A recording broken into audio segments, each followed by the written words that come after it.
हिंजवडीची स्वतंत्र महानगरपालिका करण्याची गरज आहे असं उपमुख्यमंत्री आणि पालकमंत्री अजित पवारांनी सुतोवाच दिलेले आहेत। आत्ता आपल्यासोबत स्थानिक आमदार शंकर मांडेकर आणि हिंजवडीचे सरपंच असतील, मानचे गावकरी असतील, सगळे आहेत आपल्यासोबत।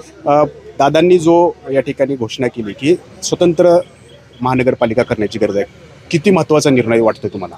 बघा, दादांची अपेक्षा हीच आहे की या भागाचा विकास झाला पाहिजे। आजची परिस्थिती पाहता दादांचा निर्णय त्यांच्या दृष्टीने योग्य होता, परंतु आत्ता आमचे जे मूलभूत प्रश्न होते, म्हणजे रस्त्याचे होते, हे खऱ्या अर्थाने ट्रॅफिकची समस्या होती, ती सोडवण्याचं काम आता झालेलं आहे। त्यामुळे बघा, हे जे प्रश्न आपले उद्भवले होते त्याच्यामुळे वाटत होतं कुठेतरी कॉर्पोरेशन आलं पाहिजे, पण आज PMID त्या पद्धतीने काम करणार आहे, त्या पण निधी दिलेला आहे। आमची जी मागणी होती, आमची मागणी मान्य झालेली आहे। त्यामुळे भविष्य काळात ज्यावेळेस कधी गरज पडेल त्याच आम्ही बोलून आहे त्यांची। आता ते म्हटले की पुणे जिल्ह्यात त्यांच्या दृष्टीने तो निर्णय त्यांच्या दृष्टीने योग्य, पण आता आमच्या लोकांची मानसिकता, आमचे जर कामं व्यवस्थित चाललेली असेल, पूर्वी ग्रामपंचायत काम करायची, जिल्हा परिषद आमची पाहिजे, आमचं काम चांगलं चालू होतं, परंतु आता MIDC आली, तेवढी लोकवर्दळ वाढली, लोकवस्ती वाढली, रस्ते बारीक अपुरे पडायला लागले। आता त्याच्यावर आम्ही पर्याय काढलाय।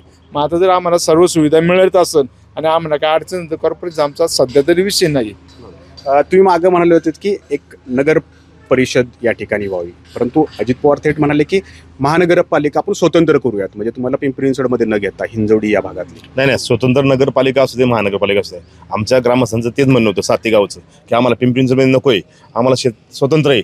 दादांनी जो आज जर शब्द दादाचे आम्ही ऐकलं बातमीद्वारे, हे चांगला विषय। उलट आम्ही स्वतंत्र केलं तर आम्ही स्वतंत्र राहू, नाहीतर आमची ग्रामपंचायत सक्षम आहे ना, आणि जर दादाने निर्णय घेतला असं स्वतंत्र तर आम्ही खुश आहे। म्हणजे पिंपरी चिंचवडमध्ये नको, स्वतंत्र हिंजवडीची स्वतंत्र 7 गाव, म्हणजे 7 गाव जी गावं आहेत ती स्वतंत्र झालं तर काय हरकत नाही। त्यामुळे मोठा निधी पण येऊ शकतोय तुमच्या हिंजवडीला असेल, आजूबाजूच्या गावाला।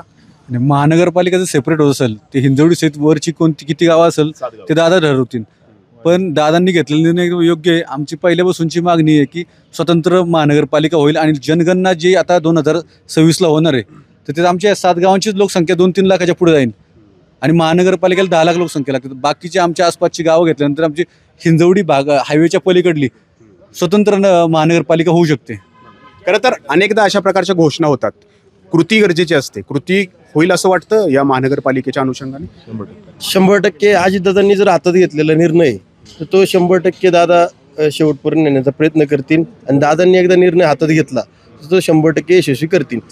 आमदार साहेब, आपण बघतोय की आता हिंजवडीकर आहेत, आसपासचे लोक आहेत, त्यांची तयारी आहे, आता आपली काय भूमिका असणार आहे? मी सांगितलं, जे ग्रामस्थ माझे ठरवते मी त्यांच्या भूमिकेबरोबर काम आहे, शेवट त्यांची भूमिका ही माझी भूमिका राहणार भविष्यात। बरोबर। तर अजित पवारांनी या ठिकाणी सुतोवाच दिलेले आहेत की महानगरपालिका ही हिंजवडीची स्वतंत्र व्हावी। हिंजवडीकर याला तयार आहेत, मात्र अद्याप स्थानिक आमदार शंकर मांडेकर जे आहेत ते या ठिकाणी म्हणतात की माझे मतदार जो निर्णय घेतील त्या मताशी, त्यांच्या पाठीशी उभं मी या ठिकाणी राहणार आहे। आता आजूबाजूच्या गावच्यांचा काय निर्णय होतो याकडं सर्वांचं लक्ष लागून असणार आहे। नाजिमुल्ला, ABP माझा, हिंजवडी, पुणे। ABP माझा, उघडा डोळे बघा नीट।